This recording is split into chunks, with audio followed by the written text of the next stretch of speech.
So, I thought I would make this video for you guys before I started work today because recently I was sent a bunch of my baby stuff and my childhood stuff from my mom. And if you've been following my story, my mom essentially kicked me out of her house when I was 17. I tried to get in contact with my biological father and was asked not to, was told no, it wasn't going to happen. And for good reason, you know, don't get me wrong. He was a career criminal, been incarcerated multiple times. She wasn't without reason. But at the same time, no reason was ever good enough for me and my feelings and me as a kid, right? That didn't stop me from being curious. That didn't stop me from wanting to know more about him. So, of course, I did what every other kid would do. Called him anyways. Screw you. I'm 15 now. I can do what I want. And that was the first time. And then by 17, I tried again and ended up getting kicked out. I'm 30 now. I spent my first 4 years homeless from 17 to 21. A bunch of stuff kind of happened in my life. And then I got sent back these pictures. And a lot of people contact me through social media because I have experienced parental alienation. I have picked myself up from a lot of different struggles in my life. And I wanted to give you guys a little bit more of my story since I have more of it now. I wasn't a bad kid. You know, I wasn't a terrible, awful child. I didn't, you know, have a lot of behavioral problems. I was loving and kind and a big sister. You know, I'm the oldest of 4 from my mom, and I loved it. When my little brother was born, I used to give him baths and take him out of his crib and make him come sleep with me and cuddle him, and same thing with my younger sisters. And yeah, so I also shared my birthday with my Aunt Patty. We considered this like a generational birthday because she was born on March 11th, I was born on March 11th, and my daughter's now born on March 11th, and we celebrated our birthdays together, me and my aunt and one of my sisters.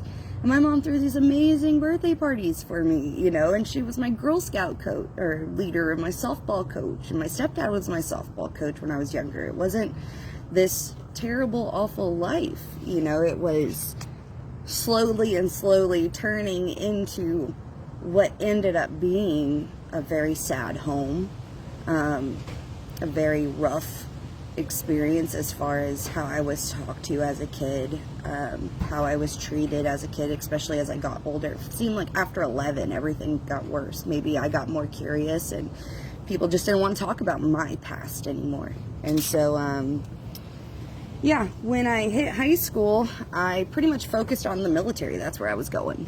And I don't know if you can see me there, but I used to teach Boy Scout kids how to honor the flag and present the flag. And I'd pick up trash in the mountain behind my house. And what other people saw was, oh, look how great this young kid is, you know, doing all this stuff for everybody else. And what they didn't know was I was just trying to get the hell out of my mother's house because it was hurtful and she was mean and she didn't have very kind things to say to us or about herself very often, and I just didn't want to be around it anymore. You know, I didn't want my days to be sad. So,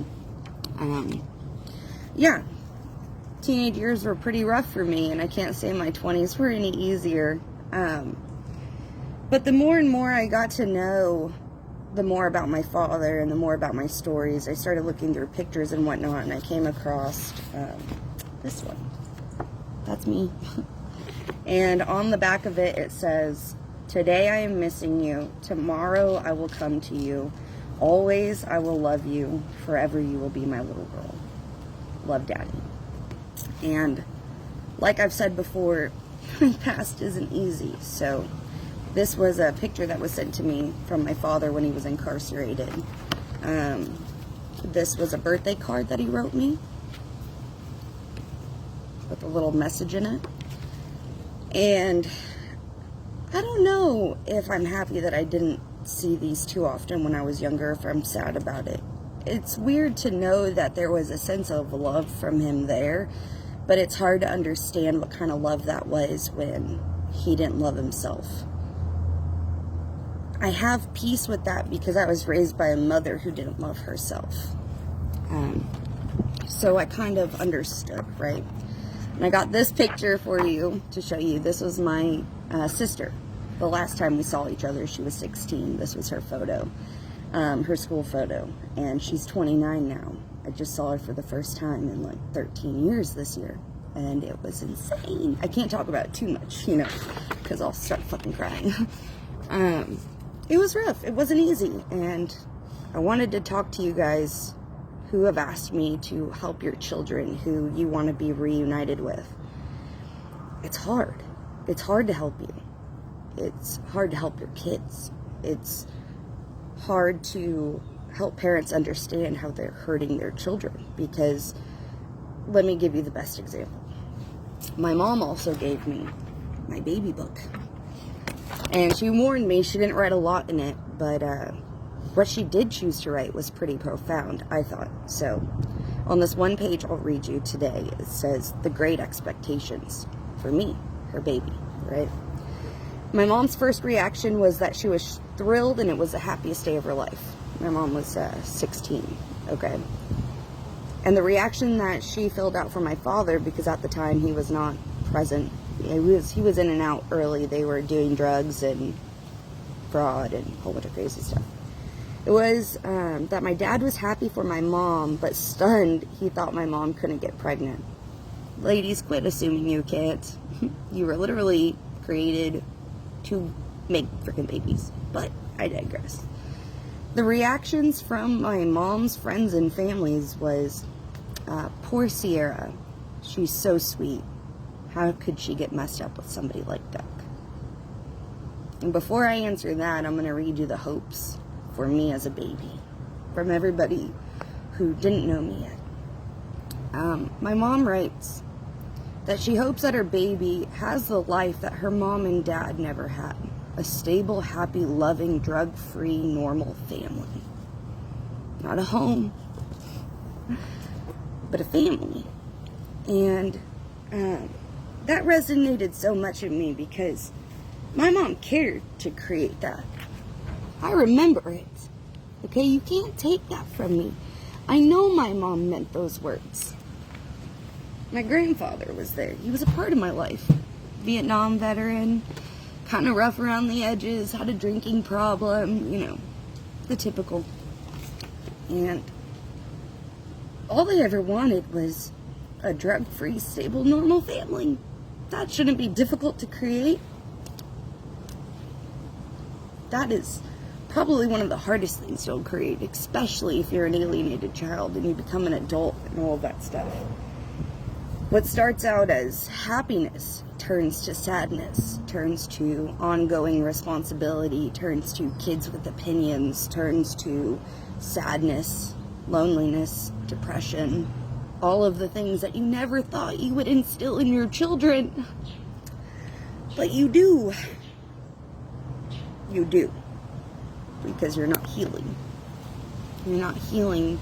My mother did not heal from her fatherless journey. You know, my grandfather, amazing dude to me, the granddaughter. That doesn't leave him without his own failures, you know, his struggle with drugs, coming back from war, leaving my mom, all of those things. They hurt her. They hurt my mom. And in return, my mom didn't know how to heal. And she hurt me. And then all I had to be mad at was my father. Because you were absent. And now her pain's on me. So what do you say to those who reach out to me, hoping to help them with, you know, their family dynamic? Peekaboo, I'm back again. Here's what I have to say. Compassion.